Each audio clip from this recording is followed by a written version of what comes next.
The one commodity that is most valuable on this earth is time. Time to love, time to live. From the moment the human body is born, it begins dying. I can live with no responsibility whatsoever. The price I pay is that nothing matters. Or I can reverse it and everything matters. But I have to take the responsibility that's associated with that. And so if your life isn't everything it could be, you could ask yourself, well, what would happen if you just stopped wasting the opportunities that are in front of you? What is death? Is it the end? Or is it the beginning? And what is life? What is this thing we call life? What makes life so unique and so beautiful? It is beautiful because whatever you have that you may be facing, what you may be dealing with, life is still good. You are living and achieving your dreams. Find time to better yourself, read, explore, research, live life, do things you've never thought of doing before. That's what it's all about. It might not be fun, it might not be easy, but it is profitable. It does give you results. Think about all of the great people that we admire in our society and the things that they must have had to go through in order to make it look effortless. And one day you're gonna be great, but you think you got time. You think you got time. AET 3 years from now, 5 years from now. I'm telling you, you deserve to be great now. And not only do you deserve to be great, there's some people in your life. You must be yourself if you want to experience your true purpose in life. If you're different, be different. Be different and do it with pride. If someone doesn't like it, if many people don't like it, who cares? Your life would feel better and richer if you had a goal, you chased that goal, you accomplished some things, and you would get this boost of confidence, you'd get this boost of self-esteem, like whatever it is that you're going to do. Learn from what you've just done, move forward. Learn from what you've just done, move forward. Repeat, repeat, repeat, all the way forward until one day you're going to get to the end of that tunnel and you're going to see the light. You need to take massive action. And if that doesn't work, try something else. If that doesn't work, try something else. Keep going with massive action and you will find the way because it will give you momentum. The time is now. The time is now to express and for people to believe in themselves. The time is now for it to be okay to be great. Listen to me, if you work for it, if you're willing to put in that sweat, that blood and those tears, baby, I'm telling you, you can have what you want, be what you want, do what you want. Are you hearing me? And start now. Start believing, start dreaming, and create the life and the person that you really want to see. I think it's good to remember that if we just go along with the crowd, we won't wind up with much more than the wish that we could do it all over again, and as far as we know, you can't. If we want to amount to anything as individuals, we need individual goals, individual thinking, individual actions, and we must never conform to the big group. We must love them, we must help them, we must serve them, because our whole success will depend on our ability to do these things. But never lose our own individuality and our identity by permitting ourselves to become submerged in what has historically proved itself to be little more than a suffocating sea of indirection and purposelessness. If we want to emulate someone, fine, but let's be choosy in whose steps we follow. It's the only life we've got. And remember to think. Imagination is everything, and we can become what we can imagine. If you find yourself getting depressed and down at the mouth, as we all get once in a while, you might want to remember this quotation by Dean Briggs. He said, "Do your work. Not just your work and no more, but a little more for the lavishing's sake. That little more which is worth all the rest. And if you suffer as you must, and if you doubt as you must, do your work.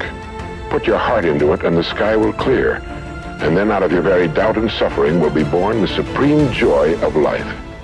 Believe it or not, in an age when we've come to nearly deify leisure time, we've almost lost sight of the fact that virtually all our satisfactions, rewards will come not from our leisure, but from our work.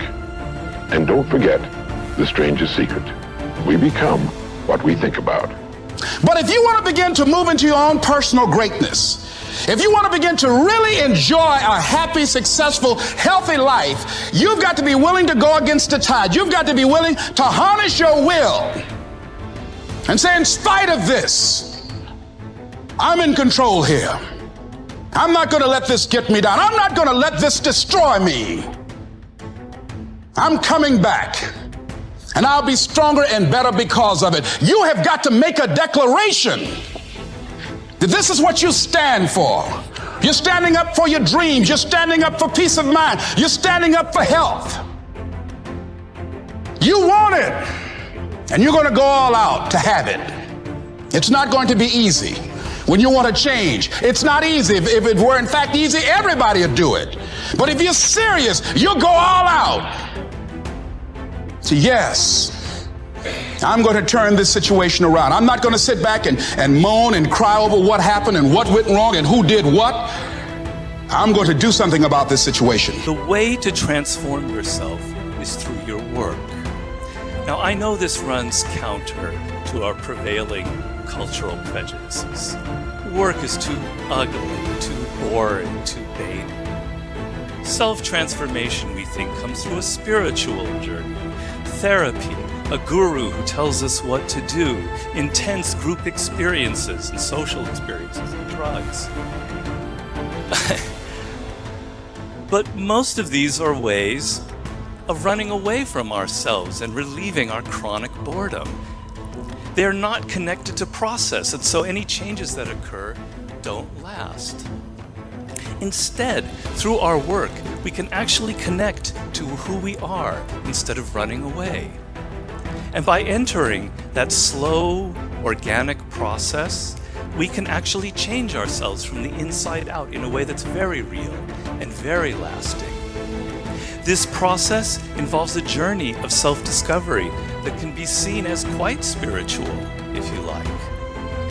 And in the end of this process, we contribute something unique and meaningful to our culture through our work, which is hardly ugly, boring, or vain. This intense focus on one goal is not easy, but it is all important.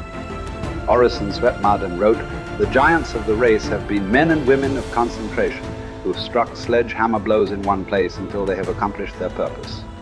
The successful men and women of today are those of one over, mastering idea, one unwavering aim, men and women of single and intense purpose." Marden also said that every great man has become great. Every successful man has succeeded in proportion as he has confined his powers to one particular channel. Single-minded concentration in the direction of your dreams will intensify your desires and increase your emotional drive toward your goal. This intensity of concentration will activate the law of attraction and begin to attract people and opportunities into your life to help you to achieve your goal. The more you think about your goal, the more it will come to dominate and direct your life. The more you think about it, the more rapidly you will move toward it, and it will move toward you. Great men and women are those who absolutely believe that they are put on this earth to do something wonderful with their lives. They have a vision of something greater or better than their current circumstances. Personal greatness means having a sense of destiny and a conviction that your thoughts and your imagination are the only real limits to your possibilities. William James said, compared to what we ought to be, we are only half awake.